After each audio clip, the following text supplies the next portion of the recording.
વધુ એક સમાચાર ગોંડલથી આવ્યા છે. ગોંડલથી કહીએ કે જુનાગઢથી, કારણ કે ગોંડલના ધારાસભ્ય ગીતાબા જયરાજસિંહ જાડેજાના દીકરા ગણેશ ગોંડલની ધરપકડ કરવામાં આવી છે. આ પણ કંઈક આવો જ મામલો હતો.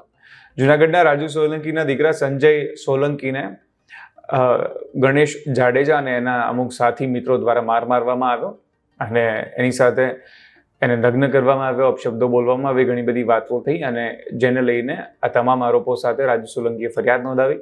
એટ્રોસિટીની હેઠળ ગણેશ ગોંડલની ધરપકડ કરવામાં આવી છે. ધારાસભ્યના દીકરા આવું કરે ત્યારે ખરેખર દુઃખદ વસ્તુ છે. કારણ કે ધારાસભ્ય કોણ હોય? ધારાસભ્ય તો જે તે વિસ્તારના લીડર હોય, એના નેતા હોય, પ્રતિનિધિ હોય. નેતા કોણ હોય? સાચો નેતા કોણ હોય? સાચો નેતા એવો હોય જે ખમી લે.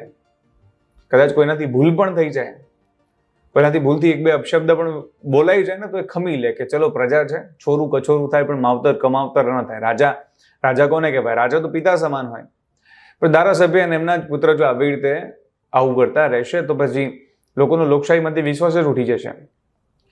અને એક બહુ જ સુંદર ગુજરાતના લોક સાહિત્યકાર બહુ જ સરસ વાત કહી ચૂક્યા છે કે આ દેશની અંદર કે આ રાજ્યની અંદર કોઈ વ્યક્તિ નબળું નથી.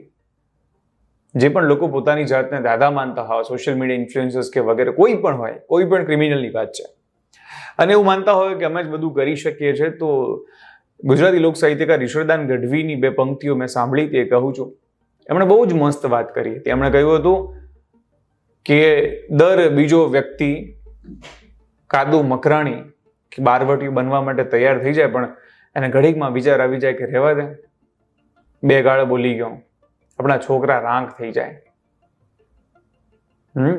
છોકરા ગરીબીના આંટો લઈ જાય. નહીં તો કોને ના આવડે?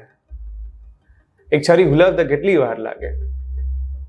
કોઈનું મર્ડર કરવું કંઈ બહુ મોટી વસ્તુ થોડી છે, તો બહુ નાની વસ્તુ છે. પણ હિંમત જોઈએ એની માટે થઈને, કારણ કે પરિવાર આખો રાંગ થઈ જાય એની પાછળ. પરિણામે એ પરિવારની જવાબદારીઓથી થઈને આ ક્રાઇમ નથી કરી શકતા. આપણે આશા રાખીએ છીએ કે આપણા જેટલા પણ નેતાઓ છે આ વાતને બને એટલી જલ્દી સમજે અને સમજે કે આપણું કર્તવ્ય પ્રજાની સેવા છે.